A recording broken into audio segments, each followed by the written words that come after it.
안녕하세요. 전 50대 여자입니다. 돈 앞에선 부모 형제도 없다더니 제가 참 저게 사람인가 아니면 사람의 가죽을 뒤집어 쓴 짐승인가 싶은 일을 겪게 되었어요. 지금부터 그 일에 대해 한번 이야기를 해보려고 합니다. 제 남편은 위로 형이 하나 있습니다. 참 결혼하고도 많이 느꼈지만 시부모님은 아주버님을 그렇게 예뻐하셨죠. 지금 남편과 어떻게 결혼까지 했었냐면 제가 먼저 남편에게 결혼하고 싶다고 말을 했어요. 그런데 분명 남편과 저는 진심으로 서로를 깊이 사랑하고 있었거든요. 그래서 남편도 제 말에 당연히 뛸 듯이 기뻐할 줄 알았는데 제 청혼을 거절하더군요. 뭐랄까, 배신감도 느껴지고 연애하기에만 적당한 여자 취급을 받은 것만 같아서 눈물이 뚝뚝 흘렀죠. 그런데 남편이 그때 말해주더군요. 자기는 괜찮은데 사랑하는 저마저 자신과 같은 취급을 받게 될까 너무 두렵다고 말이에요. 그때 남편의 성장 배경을 듣게 되었습니다. 시부모님은 차별이 심한 분이셨어요. 항상 우리 장남 하시며 둘째 아들인 제 남편을 무시하셨죠. 어떻게 그렇게 세세하게까지 기억하나 싶을 정도로 남편은 자신이 차별받고 자란 상황들을 명확히 기억하고 있더군요. 심지어 저희 남편은 학비까지 벌어서 대학을 갔더라고요. 진짜 아득바득 살아왔다고 했습니다. 아주버님은 공부에 흥미가 없으셨던 것인지 머리가 나쁘셨던 것인지 공부를 못했다고 해요. 시부모님이 아무리 지원을 해줘도 밑빠진 독에 물을 붓는 수준이었나 봅니다. 그러고는 제 남편에게 동생이 형보다 잘나면 얼마나 잘났다고 형의 길을 죽이냐며 명문대에 붙은 것도 형의 길을 죽인다고 반대하셨대요. 그런데 남편은 돈을 벌어 대학 졸업하는데 온 힘을 기울였던 것이죠. 그 어려운 환경에서도 남편은 성실하고 똑똑한 사람이라 우수한 성적으로 졸업했습니다. 매번 네가 뭐가 그리 잘난 사람이냔 말을 부모로부터 들어왔었는데 그게 한이 되었는지 제 남편은 정말로 잘난 사람이 되었어요. 항상 밝게 웃어서 몰랐는데 그런 상처가 있던 사실을 전혀 알지 못해서 듣는 내내 가슴이 아팠죠. 저는 집에서 사랑을 듬뿍 받고 자란 막내딸이었거든요. 저는 당신만 있어도 된다고 결혼해서 행복하게 살자 설득했고 남편은 이런저라도 괜찮으면 당연히 좋다며 우린 그렇게 부부의 연을 맺었습니다. 결혼 과정도 순탄치 않았어요. 남편은 시댁에서 처음 결혼한 것이었어요. 장남 먼저 장가 보내고 결혼을 하라고 하셨었는데 그 당시 아주버님은 결혼에 대한 생각이 없었는지 동생 먼저 보내주시라 편을 들어주어 우린 겨우 결혼할 수 있었죠. 아주버님이 자기 편을 들어준 적은 그때가 처음이라고 하더군요. 평소엔 집에서 걔보다 못한 취급을 받았다고 합니다. 남편은 저희 부모님을 오히려 제 부모보다 더 깍듯하게 대해주었어요. 저희 집에선 사위인 남편을 정말 좋아했죠. 돈도 잘 벌고 딸내미 고생도 시키지 않는 제 남편은 백년 손님이었거든요. 그렇게 몇 년 흐르고 아주버님은 나이가 한참이나 어린 여자를 어디서 데려온 건지 불에 콩 볶아 먹듯 서둘러 결혼하게 되었습니다. 여기서 저 진짜 서운하고 해도 너무하다 싶었던 일을 겪었어요. 저와 신랑이 결혼할 때 저희 처가에서 지원을 많이 해줬어요. 남편은 시댁에서 땡전 한 푼도 도와주지 않더라고요. 남편은 그걸 지금까지도 많이 미안해하고 있습니다. 다른 곳에 가면 귀한 며느리 대접 받으면서 살 텐데 괜히 자기 같은 남자에게 시집와서 당하지 않아도 될 꼴을 막 당한다고 하면서요. 직업도 없이 집에서 백수 생활만 하던 아주버님이 결혼을 준비하자 당시 2억이 넘는 돈을 들여 집도 해주고 이제 가정을 꾸리니까 아주버님 앞으로 가게도 하나 차려주더군요. 우리 남편도 배 아파 낳은 자식인데 기가 차서. 저희 시부모님이요, 부유하세요. 아버지는 회사원이신데 어머니가 부동산을 잘 굴리셔서 그런지 진짜 몇십억 대 재산 가세요. 완전 땅 부자 알부자 이런 사람들이요. 평소 가진 재산에 비해 많이 검소하게 생활하시기도 했고 저희 결혼할 때도 아무런 지원이 없으셔서 구두쇠시구나 했었는데 그냥 차별을 한 거였습니다. 제 남편도 진짜 더럽고 치사해서 자기 배 아파 낳은 자식인데 어쩜 그렇게 매정하게 구는지. 저희 남편 그 일 이후로 시댁의 발길을 딱 끊었어요. 아주버님은 그런 지원을 당연하다는 듯이 받고 앉아있고 남사스럽게 사고쳐서 결혼하게 된 나이 어린 형님은 그런 아주버님을 믿고 제게 하대하며 반말을 찍찍 내뱉었거든요. 제 남편은 가족을 참 끔찍히도 여기는 사람입니다. 결국 아주버님네 부부의 어이가 없는 행동에 못 이겨 남편은 시댁의 발길을 끊겠다 선언했고 좋아하는 큰아들 품에 끼고 영원히 살라고 이제 없는 아들로 쳐달라고 부탁드리더군요. 사실 결혼 생활을 하면서 시부모님께 제가 잘하려고 노력을 참 많이 했는데도 잘 안 되었어요. 매번 트집에 짜증에 아주버님이 좀 오냐오냐 자라서 부모님께 함부로 대하기도 했었는데 그럴 때마다 저희 부부에게 하소연을 하고 정말 안 좋은 감정을 담는 쓰레기통 취급을 해서 저도 상처를 많이 받았거든요. 그렇게 선언을 한 이후 남편은 정말 시댁의 발길을 끊었고 정말 최소한의 연락만 주고받았습니다. 그 사이 우리 사이엔 예쁜 공주님 2명이 태어났죠. 남편과 저 둘 다 가지고 있는 직업이 괜찮았고 저희 친정도 여유가 있었던 집안이었기 때문에 우리 가족은 정말 저희 친정 식구들과만 교류하고 만남을 이어가며 잘 지내고 있었습니다. 우리 공주님들은 태어나고 나서 단 한 번도 할아버지 할머니를 본 적이 없어요. 평화로운 날이 지속되던 어느 날, 저와 남편이 40대 중반이 되었을 때 시어머니께 뇌졸중이 찾아왔습니다. 그래서 오른쪽 반신이 마비가 되셨어요. 시아버지는 아주버님께 이제 함께 살자 얘기를 했었나 봅니다. 당연히 부모로서 해준 것이 얼만데 하는 심정이셨겠죠. 그런데 아주버님께서는 와이프가 몸이 안 좋아서 지금 당장은 안 될 것 같다 하시며 거절하셨대요. 그래서 시아버지가 저희 부부에게 연락을 한 모양이더라고요. 솔직한 심정이야 저희가 부양을 하고 싶었겠습니까? 그것도 순수한 마음으로요. 예전 시댁과 활발한 교류가 있었을 때 받은 상처는 아직 아물지 않았었고 저나 남편이나 제대로 된 사과 한번 받아보지 못했어요. 그런데 갑자기 와서 부양하라뇨. 그토록 뻔뻔할 수가 없더라고요. 남편도 이하동문이었습니다. 시아버지는 어쩔 수 없이 시어머니를 요양병원으로 보낼 수밖에 없으셨어요. 시아버지도 몸이 정정하실 나이는 아니셨으니까요. 아무리 남편과 제가 시부모님께 감정이 나쁘다고 해도 부모 자식 간의 인연은 하늘이 점지해 주었다 하여 천륜이라고도 하는데 내심 잦은 빈도로 술을 마시며 한숨을 쉬는 남편의 동그랗게 말린 등을 보다 못한 저는 남편에게 권유했습니다. 여보, 당신이 차별당했고 그 차별이 나에게까지 이어져서 부모님을 용서하지 못하겠다는 거 내가 잘 알아. 하지만 지금 당신 마음 불편하잖아.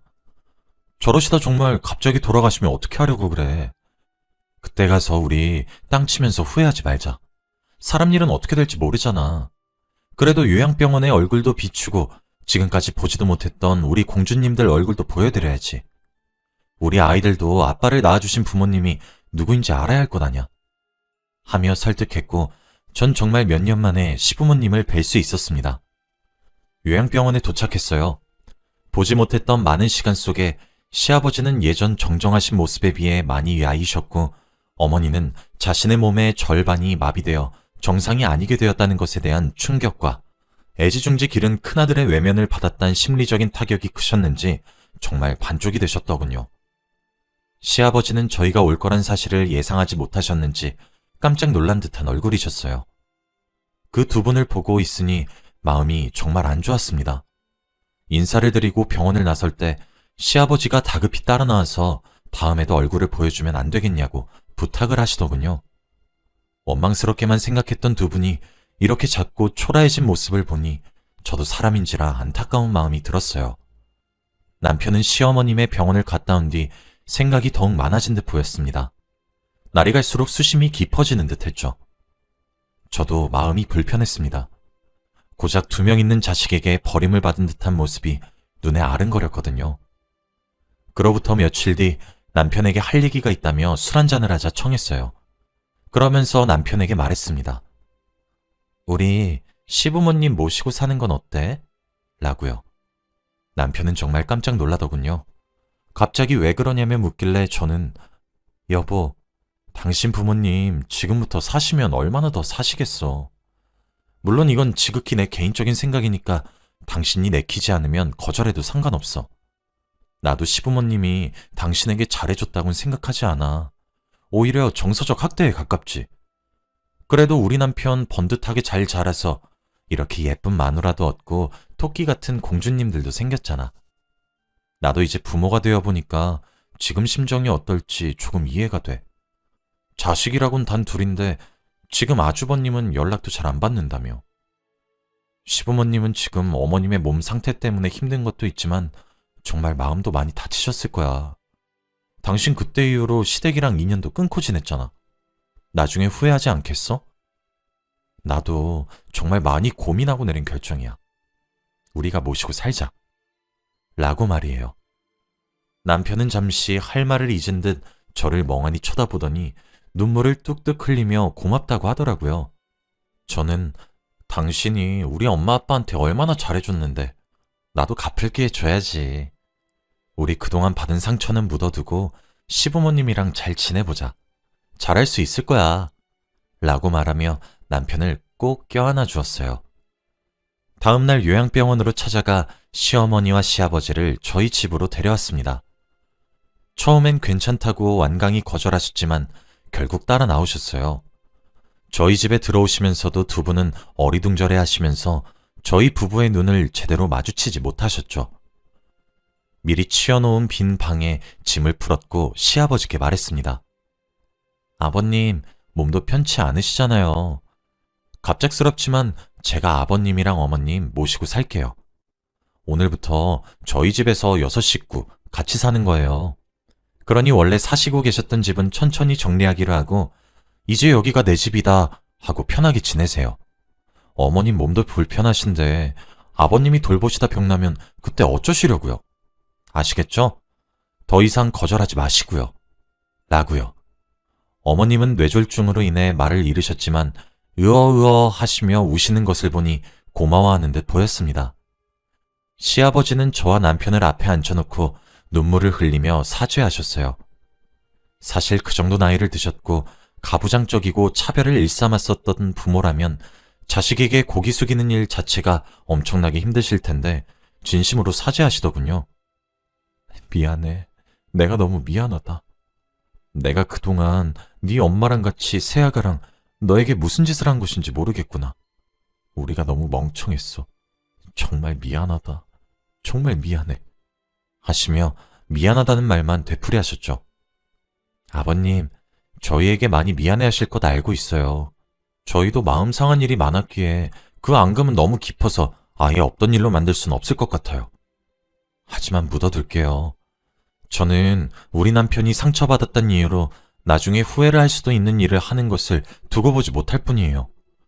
저와 제 남편에게 많이 미안하시면 태어나서 이제 친할머니와 친할아버지의 존재를 알게 된 손녀들에게 사랑을 베풀어 주세요.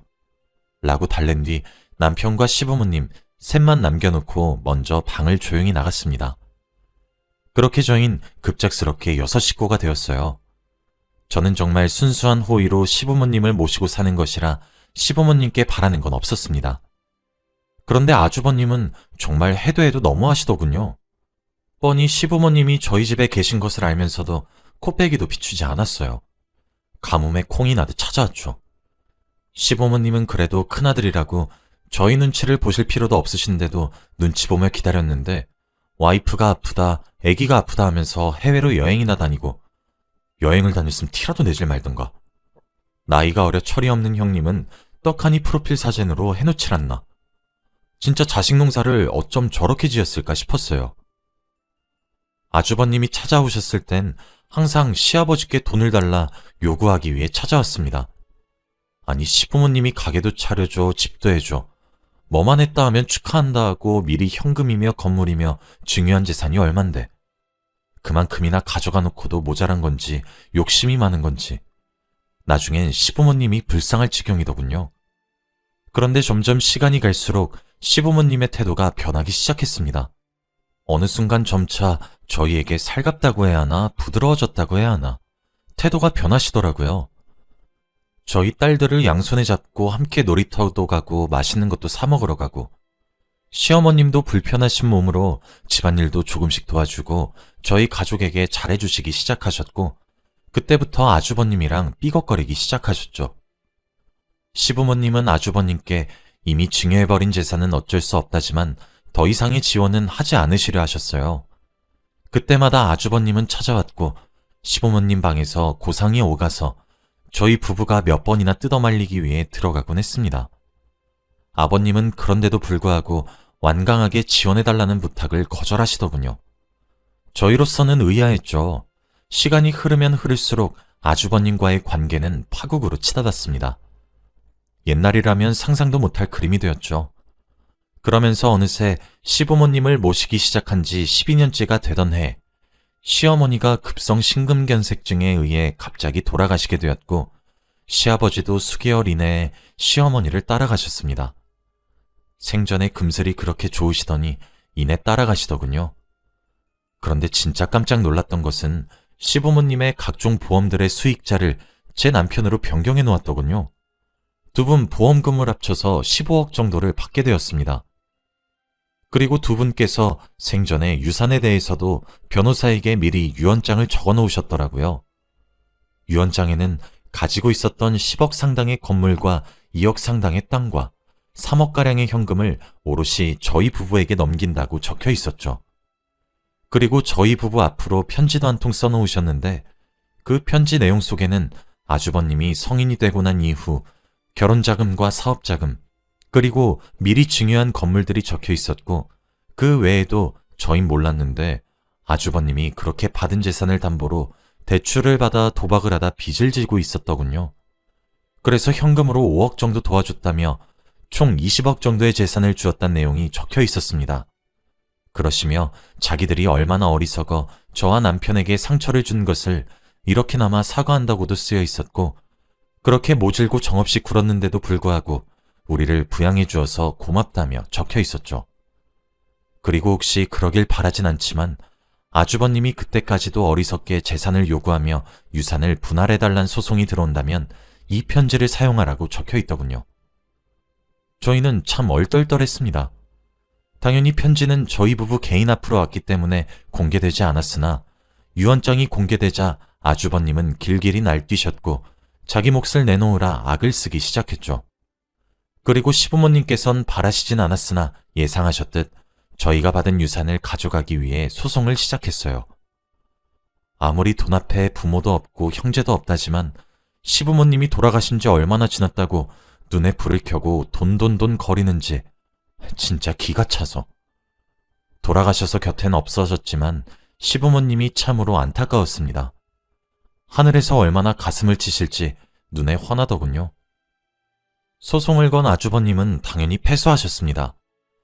생전에 미리 증여해준 재산도 유산의 일부로 치부했고 미리 증여한 유산들도 증여하지 않았다면 시부모님이 들고 계셨을 재산이라 여겨 시세도 현재로 바뀌었거든요. 일단 이미 지난 시절 20억이란 큰돈을 주었기 때문에 시부모님의 재산의 50% 이상 가져갔다고 합니다. 그러므로 유언장에 나온 총 15억이란 유산은 올고지 저희의 소유로 인정받을 수 있게 되었어요. 그리고 시부모님의 보험금은 상속재산이 아닌 고유재산으로 보기 때문에 보험금 15억 또한 저희 몫의 재산이 되었습니다. 아주버님은 그 뒤로 태도를 바꾸어 도박빚을 갚아야 되니 돈을 빌려달라 사정하기 시작했어요. 그렇게 큰소리치며 핍박만 일삼던 아주버님이 납작 엎드려 비는 걸 보니 돈의 힘이 무섭긴 하더군요. 남편은 아주버님을 외면했어요. 아마 그게 남편이 할 수 있는 가장 큰 복수였던 것 같네요. 갑작스런 가족과의 이별과 갑자기 떨어진 엄청난 재산에 저희 눈은 휘둥그레졌고 아직까지도 실로 적응이 되질 않고 있어요. 남편은 이게 모두 제 덕이라고 하더군요.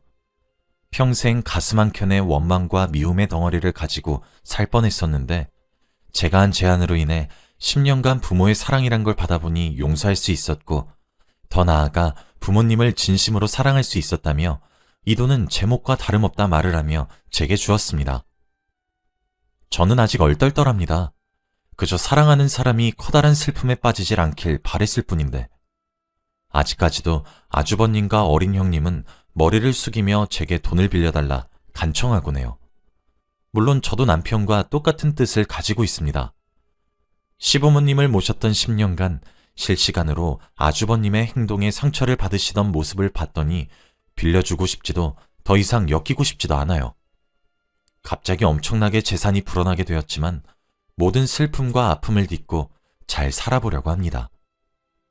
제 긴 이야기를 들어주셔